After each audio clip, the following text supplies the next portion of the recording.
May bago na naman akong nakita guys. Tulad na ito guys. Itong Google's Find Hub. Available yan sa Play Store guys. Sana ba yan guys? Ito. Yung kulay bilog na to guys. Oh. Google's Find Hub yan guys. Yan. E di ngayon guys. Nakikita nyo yan guys. Yan. Yung mga mapa na yan. Yan, makikita mo dyan kung saan yung cellphone mo guys. Yung tablet mo kung saan mawawala.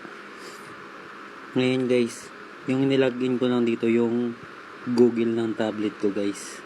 Yung mismong Google ng tablet ko. Andun guys.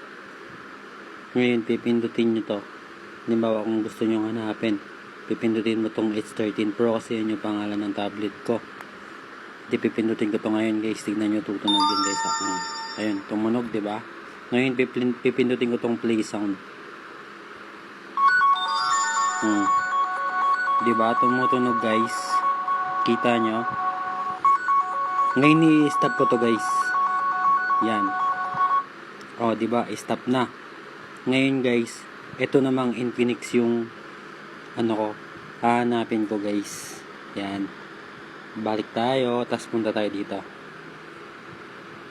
Dito naman tayo guys. Ngayon yung Infinix ko naman, yung password ng Infinix ko nilagin ko dito sa Google ko.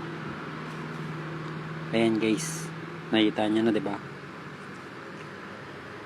Ngayon pipindutin ko tong sound guys. Play sound. Yan. Tapos, yan. Tutunog na lang yan guys. O, diba? Hindi pag nawala yung mga iPhone nyo, tsaka nyo, malolocate nyo na ngayon. I-stop ko na guys. Tignan nyo. Na-stop ko na guys. Ito yung hanapin nyo guys sa Play Store.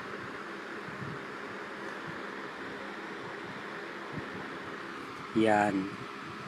Google's Find Hub.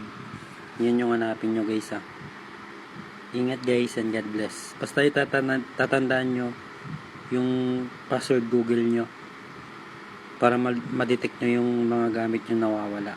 Thank you. This is Mike Chan. Nga pala guys, papalaw ako.